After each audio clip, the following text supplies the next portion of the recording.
সবচাইতে বড় নিয়ামত যেটা আমার দয়ার নবী মুস্তাফা। সুবহানাল্লাহ সুবহানাল্লাহ। আল্লাহ পাক বলেছেন ওয়া মা আরসালনাকা ইল্লা রাহমাতান লিল আলামিন। জগৎবাসীর জন্য, বিশ্ববাসীর জন্য আমার হাবিবকে পাঠিয়েছি রহমত স্বরূপ। বলুন সুবহানাল্লাহ। পবিত্র কোরআনে আছে ওয়া রাফা'না লাকা যিকরাক।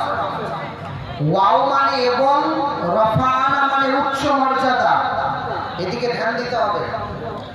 লাকা মানে তার, যিকরাক মানে স্মরণে। ওয়া রাফা'না লাকা যিকরাক। আল্লাহ পাক বলছেন এবং আমার নবীর জিকির, আমার নবীর ইজ্জত, আমার নবীর সম্মান, আমার নবীর মর্যাদা আমি আল্লাহ পাক অনেক অনেক অনেক উচ্চ পর্যায়ে করেছি। জোরে বলে নবীর শান উচ্চ পর্যায়ে, কোনো সন্দেহ আছে? আল্লাহ পাক পবিত্র কোরআনের পাতায় পাতায় তার হাবিবের শানকে বাড়িয়েছেন। বলুন সুবহানাল্লাহ। কোরআনের প্রতিটি আয়াতে রাসূলের শানকে বড় করা হয়েছে, নবীর মানকে বড় করা হয়েছে। আল্লাহ পাক এই জগতের বুকে যা কিছু পাঠিয়েছেন সবটা তার মুস্তাফার খাতিরে। বলুন সুবহানাল্লাহ। আল্লাহ কোরআন পাঠালেন নবীকে চেনাতে, এই দুনিয়া বানালেন নবীর শান বোঝাতে, দুনিয়া বানালেন নবীর শান বোঝাতে। আল্লাহ পাক কোরআনকে পাঠিয়েছেন নবীকে চেনানোর জন্য, আর দুনিয়াকে বানিয়েছেন, দুনিয়াকে সাজিয়েছেন নবীকে বোঝানোর জন্য, নবীর শান বোঝানোর জন্য। বেহেশতের পাতায় পাতায় লেখা আছে নবীর নাম, বেহেশতের পাতায় পাতায় লেখা আছে নবীর নাম, আর সে আল্লাহ নামের পাশে নবীর নামের মনোগ্রাম, নবীর নামের মনোগ্রাম। আল্লাহ জান্নাত বানালেন তার নবীর প্রেমেতে। বলুন সুবহানাল্লাহ সুবহানাল্লাহ। আল্লাহ জান্নাতকে বানিয়েছেন তার নবীর প্রেমেতে। হযরত আদম আলাইহিস সালামকে আল্লাহ পাক সৃষ্টি করলেন, এগুলো জানা দরকার আমাদের। জান্নাতের ভিতরে রেখে দিলেন। আদম একা একা জান্নাতে ঘুরছেন, ভালো লাগছে না। আল্লাহ পাক ইচ্ছা করলেন একটা জুটি প্রয়োজন, তা না হলে আদম খুশি নাই, মন খারাপ, একা একা ঘুরছে জান্নাতে। বাম পাঁজর থেকে হাওয়াকে সৃষ্টি করলেন আল্লাহ পাক। এবার আদম হাওয়ার দিকে হাত বাড়ালেন, আল্লাহ পাক নিষেধ করলেন দাঁড়াও, এখনই নয়। এই জান্নাতের ভিতরে হাওয়াকে পেতে গেলে বিবাহ করতে হবে। আল্লাহ পাক রব্বুল আলামিন জান্নাতের ভিতরে আদম আর হাওয়ার বিবাহ দিলেন ফেরেশতার সাক্ষী। এরপর আদম আলাইহিস সালাম হাওয়ার দিকে হাত বাড়াচ্ছেন, আল্লাহ পাক নিষেধ করে বললেন এখনই নয়, তোমাকে দেনমোহর আদায় করতে হবে। কি আদায় করতে হবে?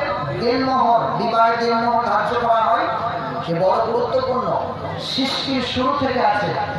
আল্লাহ পাক বলেন আদম, তুমি যদি হাওয়াকে পেতে চাও তাহলে দেনমোহর আদায় করতে হবে।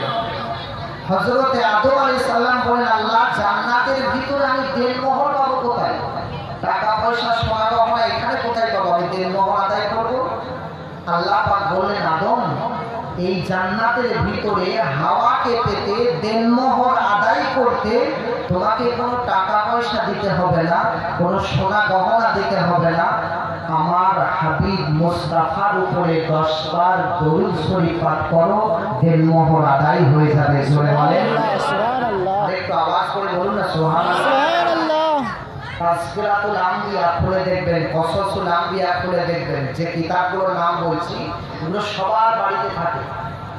আদম নবীর জীবনীতে পাওয়া যাচ্ছে হযরত আদম আলাইহিস সালাম জান্নাতের ভিতরে হাওয়াকে দেনমোহর আদায় করছেন আমার নবীর উপরে দরুদ শরীফ পাঠ করে। বলুন সুবহানাল্লাহ। এখন তো মানুষই সৃষ্টি হয়নি, এই দুনিয়াতে কিছুই সৃষ্টি হয়নি। আদমকে বানিয়েছেন আর জান্নাতে রেখেছেন। হযরত আদম আলাইহিস সালাম দেনমোহর আদায় করলেন, আল্লাহর হুকুম অমান্য করলেন, জান্নাত থেকে বের করে দেওয়া হলো, বিতাড়িত। আদম আলাইহিস সালাম 300 থেকে 350 বছর কাঁদলেন, আল্লাহর কাছে ক্ষমা চাইলেন নিজের অপরাধের জন্য। আল্লাহ পাক ক্ষমা করছেন না। হযরত আদম আলাইহিস সালাম আল্লাহর কাছে কেঁদে কেঁদে বলেন, আল্লাহ মাফ করে দাও, ক্ষমা করে দাও, অপরাধ করেছি, অন্যায় করেছি, ভুল করেছি, আপনার হুকুমকে অমান্য করেছি। আল্লাহ পাক আদমের ডাকে সাড়া দেন না, আল্লাহ পাক আদমের ডাকে সাড়া দিচ্ছেন না।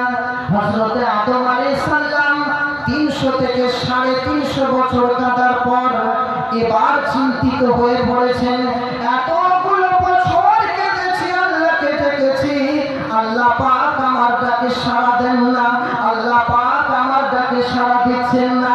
আল্লাহ পাক পবিত্র কোরআনে বলেন, ওয়ালাউ আন্নাহুম ইয যালামু আনফুসাহুম জাউকা ফাস্তাগফিরুল্লাহ ওয়াস্তাগফারা লাহুর রাসূল লাওয়াজাদুল্লাহ তাওয়াবার রহিমা। বান্দারে তুমি যদি অপরাধ করো, বান্দারে তুমি যদি অন্যায় করো, বান্দারে তুমি যদি ভুল করে ফেলো, বান্দারে তুমি যদি গুনাহ করে ফেলো আর আল্লাহর কাছে ক্ষমা চাও, আল্লাহ যদি তোমার ডাকে সাড়া না দেন, 5 ওয়াক্ত নামাজ পড়ে কেঁদে কেঁদে আল্লাহকে বলছো, আল্লাহ তোমার ডাকে সাড়া দিচ্ছেন না। যখন সবাই ঘুমিয়ে যায়, গভীর রজনীতে একাই উঠে তাহাজ্জুদের নামাজ আদায় করে আল্লাহর কাছে কেঁদে কেঁদে বলো, আল্লাহ তবুও তোমার ডাকে সাড়া দেন না, আল্লাহ তবুও তোমার ডাকে সাড়া দিচ্ছেন না। বান্দারে আল্লাহ যখন তোমার ডাকে সাড়া দেয় না, তোমার একটা পথ আছে, ওই পথটা জেনে নাও,